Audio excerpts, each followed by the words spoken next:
All right, and the War Room is live on the KTAR YouTube page. You can watch as this whole thing goes down for the next hour. We've got a great War Room, and we do it every Wednesday, and we'll do it for an hour.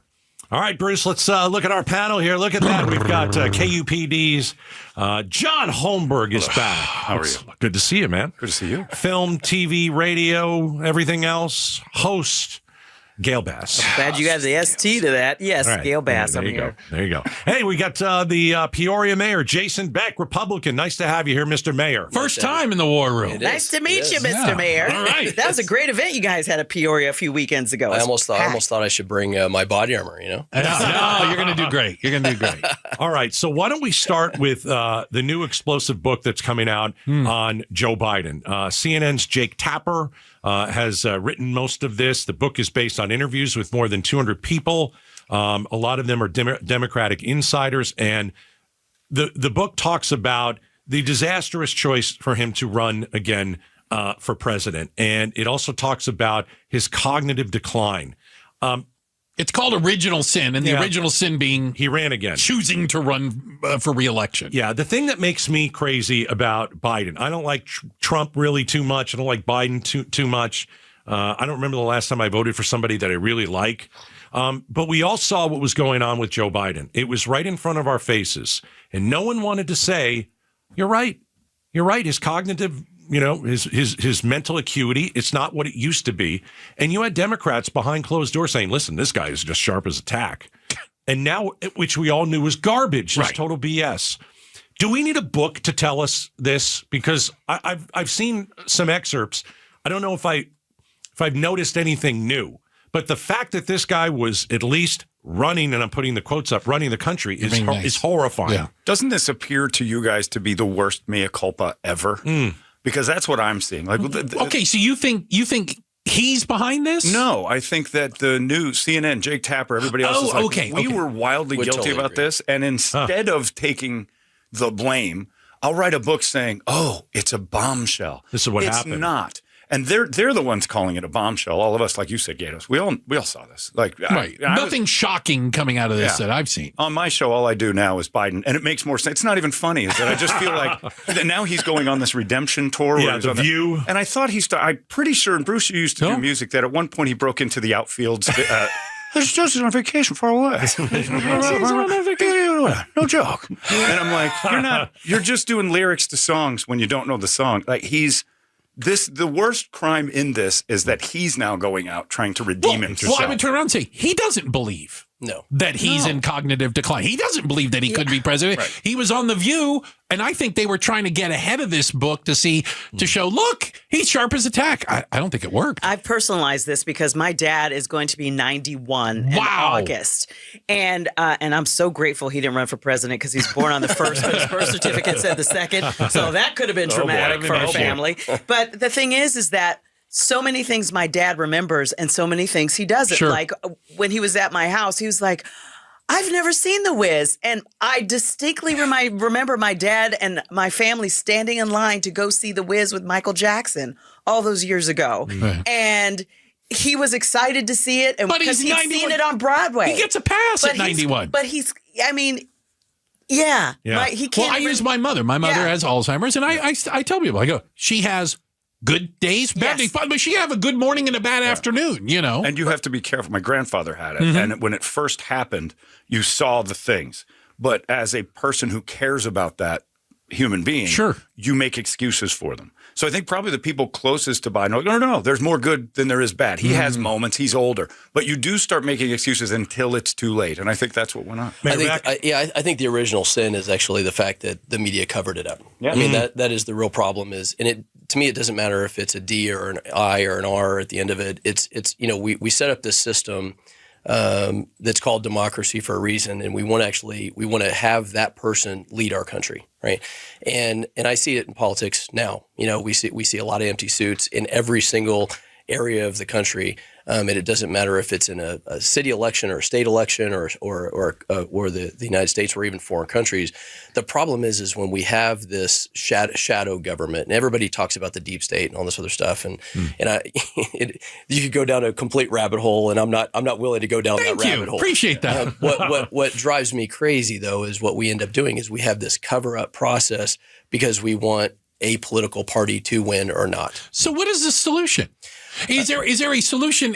I use the term an independent solution? Should candidates for president, because you can't do only candidates for president, have to be subjected to a military doctor, an independent military doctor who releases a report? They do that, but we have to have mental acuity. Gayle said something earlier that I said back to her, which I thought was exactly how the two of us should talk. We're on opposite sides of the aisle, but we can not all the way, honey. Not all the way.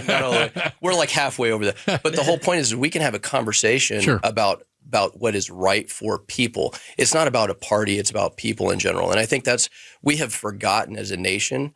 It's almost like, and we're all old enough to actually understand this. We all pointed this out earlier. Yeah.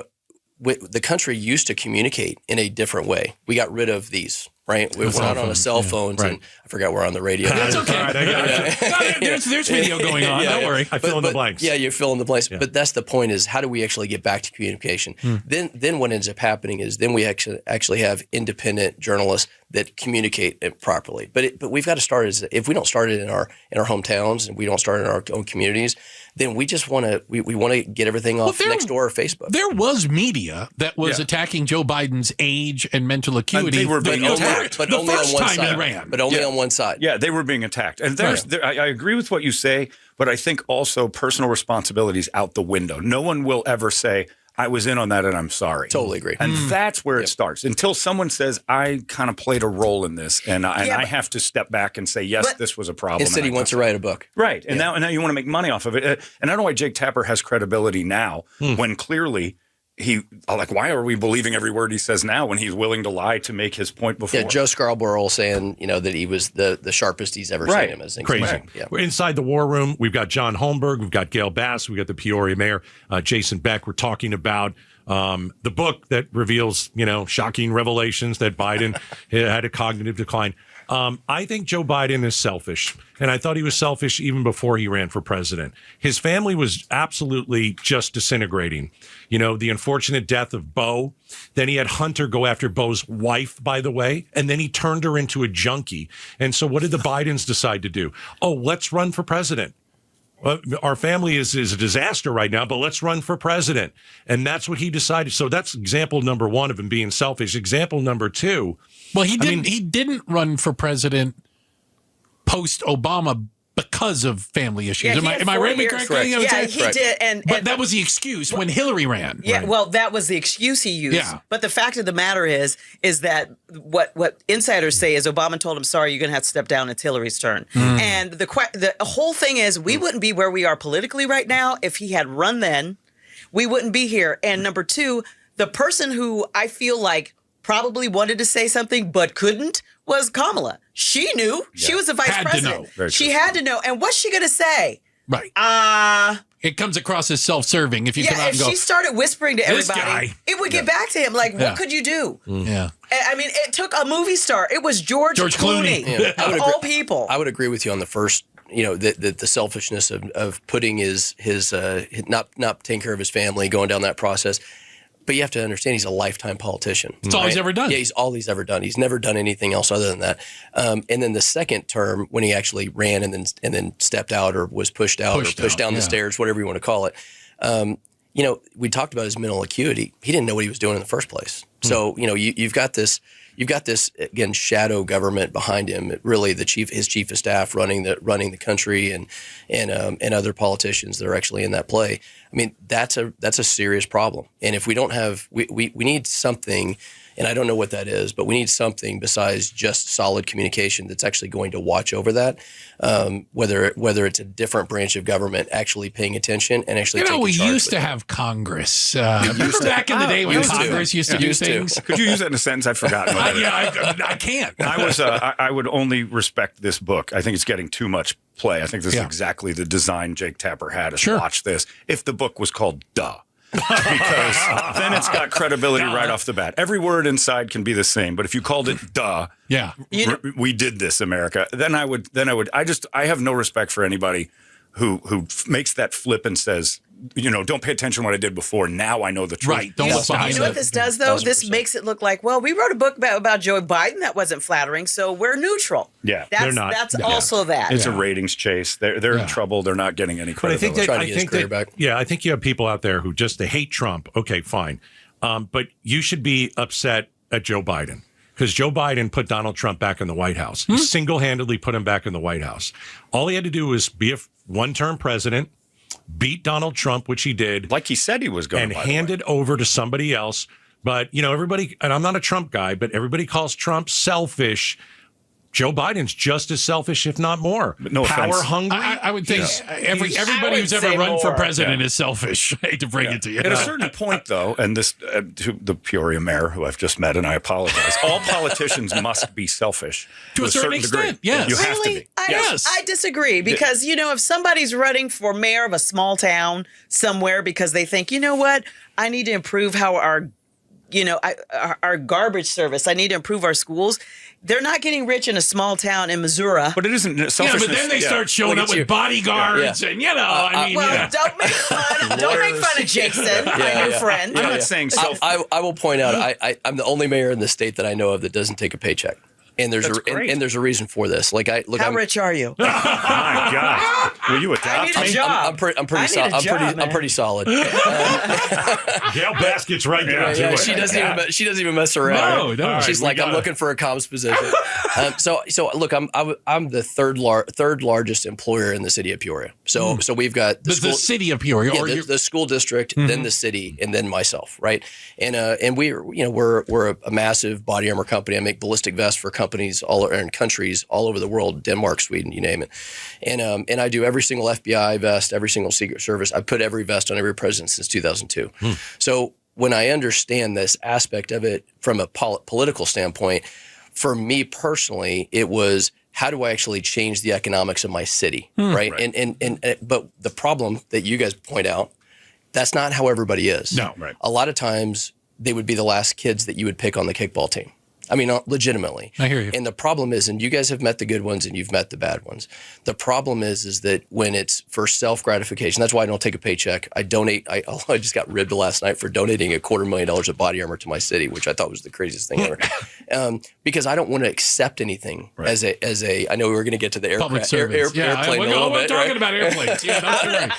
I'm not going to reclaim my time. You can bet that. But that has a lot to do with it. You have to have people that are actually service driven and want to do it for. And the problem is that's not. There's very few like. selfless people out there.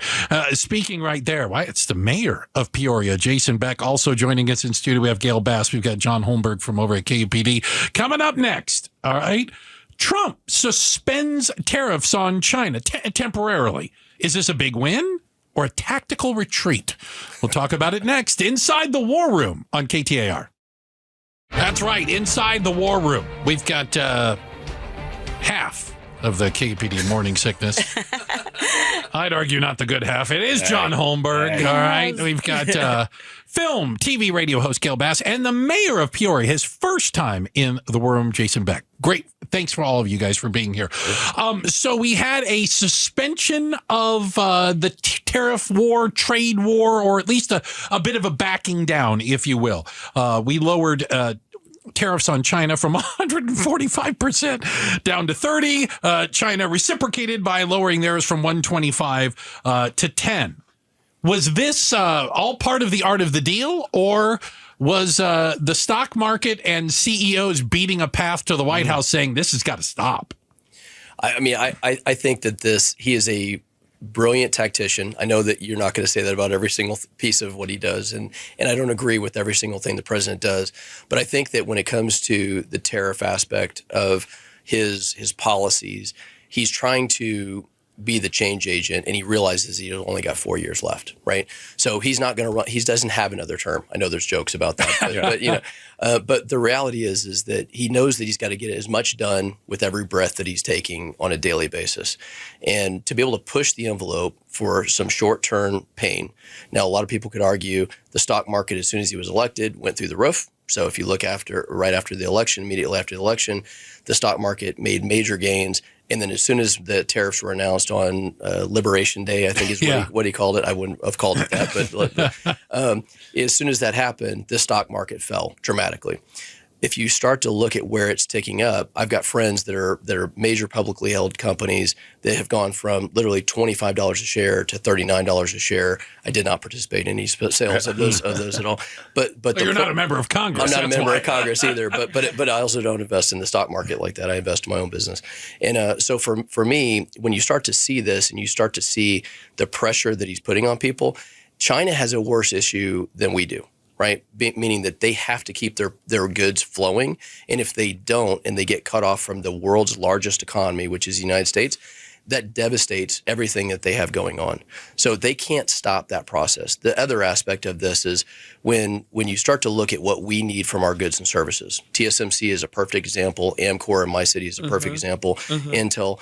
We have to rehome these capabilities. We have to rehome what's going on in this country and bring these critical services or critical products back to us. Well, you say rehome. These are new. I mean, it's not like TSMC left us. No, but what happens, the semiconductor, when we're rehoming what started here, right? We're rehoming the semiconductor industry back to the United States. And that's exactly what we're doing. We have to do that to be able to survive as a nation. So but TSMC did that prior to, that had nothing to do with tariffs. They did, but now they've announced going from 4 fabs to 6. And then I'm hearing that I think they're worried about China invading Taiwan. Yeah, I don't disagree. It's unbelievable that footprint that they've been able to create. But I think with the tariffs, I think that this has been his plan all along. That's what he does. Everybody knows all we have to do is negotiate, but he made a bigger deal of it, telling everybody everything across the board this time. And I think with China, he realized he had pressures over here to get something done, because when you start telling people, and somebody probably told him, it's not a good look to say, well, instead of having $60, you could only have 2.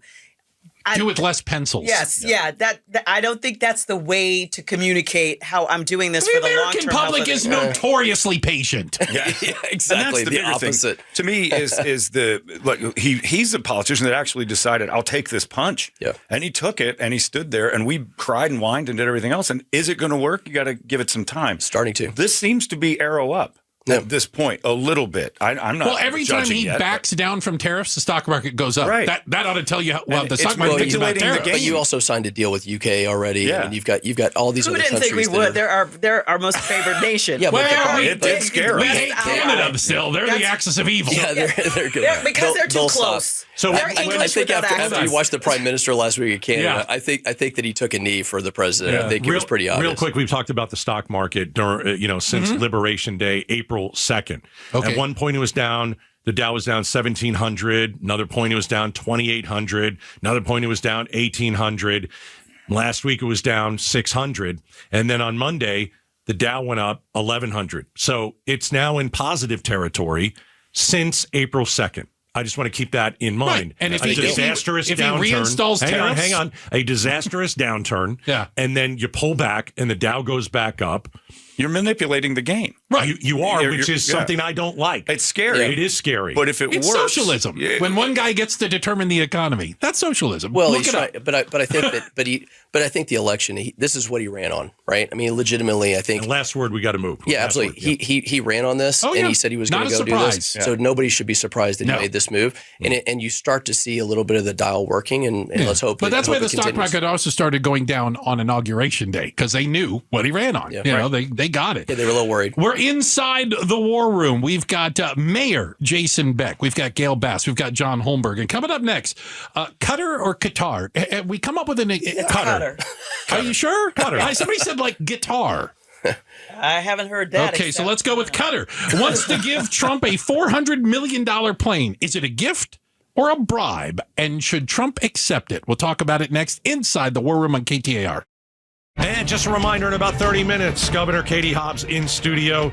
It is our every 2 weeks talk to the governor. Yeah. So she's on her way. 6 o'clock. You got anything coming up? Mayor? We can throw a few things in for you. I'm good right now. Okay, Can I do my impression of her again? Oh, no. Hurry up before she gets here. I just want to thank you guys for letting me come down. That's Carol Channing. No.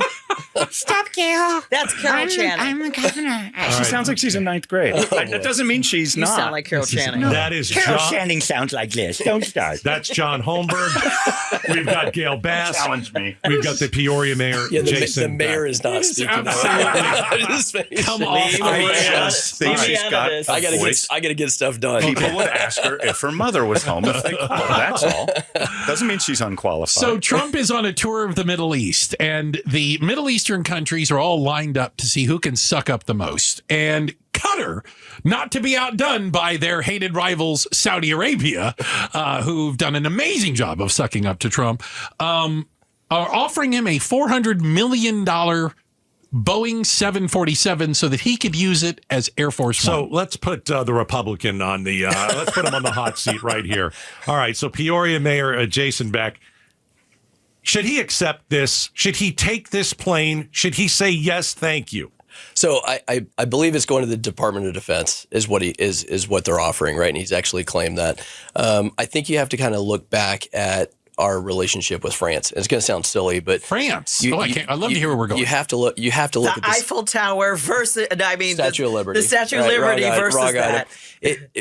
I believe it goes back a little bit deeper than just an aircraft. I think that Trump is legitimately trying to negotiate peace in the Middle East. I think that if you look at what he announced today and who he actually met with, which is the new president of Syria, that was put together, that relationship was put together with the Emiratis to be able to in concert try to sign it, get him to actually sign the Abraham Accords. I think that he legitimately, now there's a reason for this, because I think it's economics as much as it is anything else besides just peace.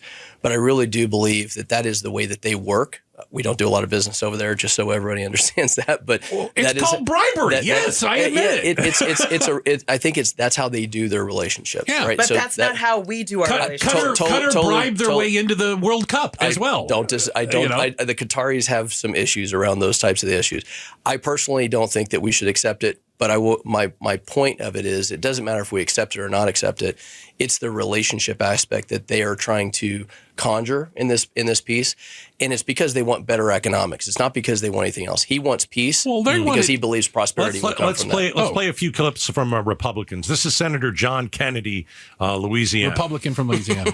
I trust Qatar like I trust a rest stop bathroom. Oh man, I agree with him on that. He is fantastic. He's fantastic. He has his colloquialisms. Yeah, he's I'm gonna fantastic. use that one. I've never heard that term before. Yeah. But everybody can identify with it. Yeah, he's fantastic. His point is that Qatar has questionable backgrounds, right? Ben Shapiro loves Trump. This is what he said. Taking sacks of goodies from people who support Hamas, the Muslim Brotherhood, Al Jazeera, all the rest. That's not America first. Like, please define America first in a way that says you should take sacks of cash from the Qatari royals who are behind Al Jazeera. It just isn't America first in any conceivable way. If you look at the dollar figures, the total value of foreign gifts given to U.S. presidents between 2000 and 2023, Obama took $2 million. George Bush took $1.1 million. So far, Trump's taken $300,000. Biden took $250,000. The Qatar plane is $400 million. Excuse me, Trump took how much? Because he was president when he was 45. Yeah. He took $300,000. That's it. Now $400 million possibly. I think they want at least $400 million in return. I don't think that we should accept it. But I understand the gesture. I think is what he's fair. So if they go down that path and the Department of Defense, I mean, God forbid it ends up in the Trump library someday or something like that, right? That would be the worst case scenario. I think that's where it would end up. It would actually end up. He actually claimed today that it would actually it would be gifted to the Department of Defense, which means that you can't. After he left, it would go to his library. Is that what he's actually stated? That's what he said. When he left office, I would which, by the disagree way, with that I can tell you right now, he's going to become a flying library. Okay, I'm just gonna help you flesh this out. You're reading it from the bottom up. Gold lily. Yeah, let's give Holmberg the last word. I just want to see how he decorates it. It's going to be great gold. You know that, Jason. It's going to be unbelievable. Have you seen the inside of it? Not yet, but It's going all to be. gold. It's going to be statues of him. It's all gold. And Milan. It already is. It already is. I hate to break with all you guys on this. You take the plane. If somebody offered me a bike right now, I don't have to like them. And yes, I'm going to be nicer to them afterwards for a little while. You take the gift. $400 million. Okay. You take the plane. They're calling it a palace in the sky. A palace in the sky. Well, we don't do kings and queens here. No, don't tell him that. Checking the headlines on the way. Also, we're back with more of the War Room. Up next, who would make a better president? Senator Gallego or Senator Kelly? Both of whose names are being floated. Did you hear two oofs there? Yeah, I heard some oofs. Yeah, we'll be talking about it. It's up next inside the War Room on KTAR. That's right. We are inside the War Room with the good and the great of the Valley joining us. Peoria Mayor Jason Beck. First time in the War Room.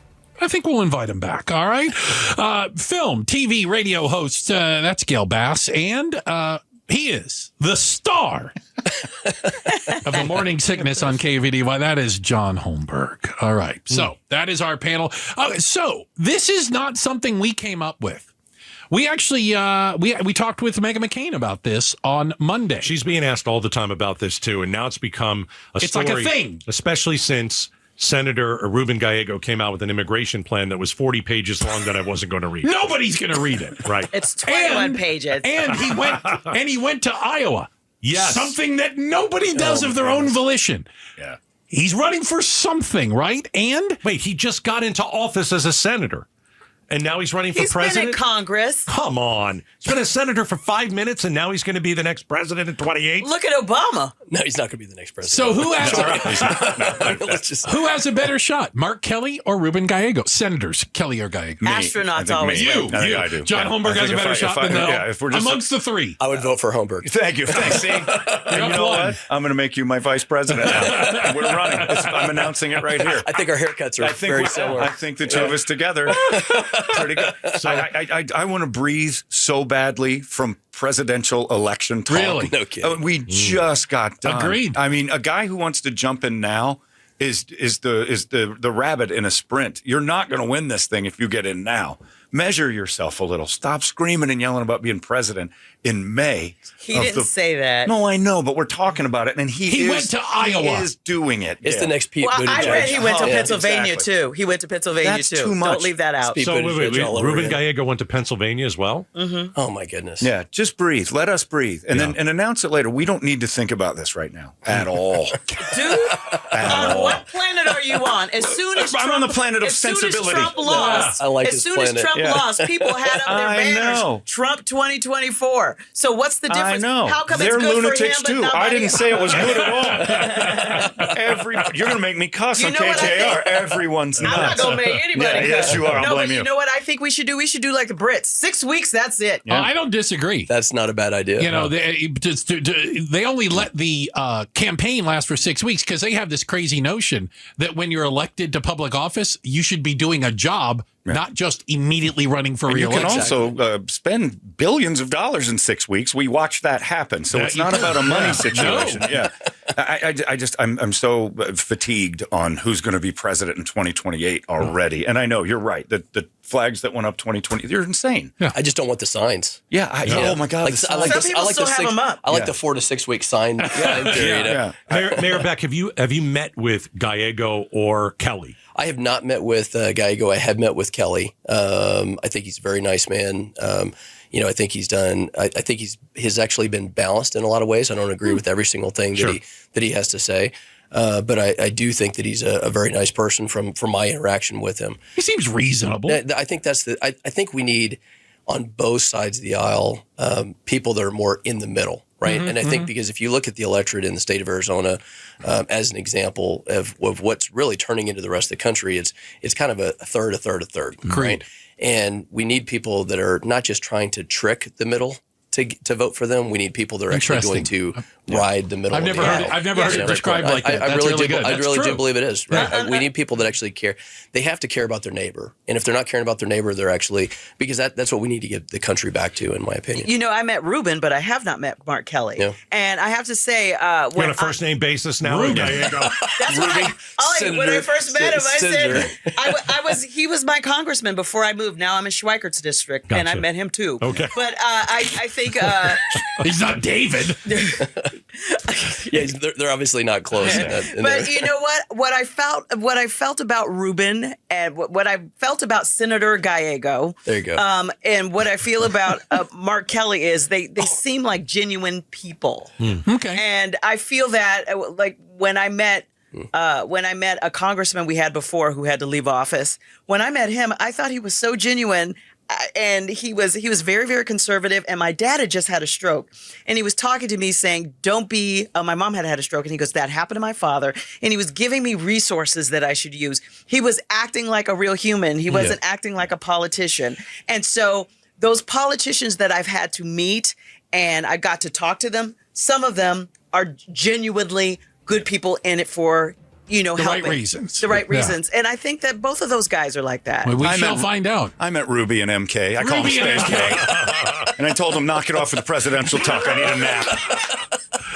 He's going to be Senator Ruby. I love it. MK. Ruby and MK. Space Oh, Boy. my Oh, God. my John God. Holmberg, Space thank boy. you so much for being with us today. Good luck tomorrow. Thank you, sir. On KUPD. I'll be up Hopefully early. we gave you some good fodder and you can do a few more imitations. We'll try. Also, Gayle Bass, thanks so much for being with us. And first timer, Peoria Mayor Jason Beck, outstanding. Thank you so much for your insight and for what you guys brought. Today's War Room, it's a good one, right? Thanks for watching Outspoken with Bruce and Gaydos. Tap to watch more from KTAR News and click the button in the middle to subscribe.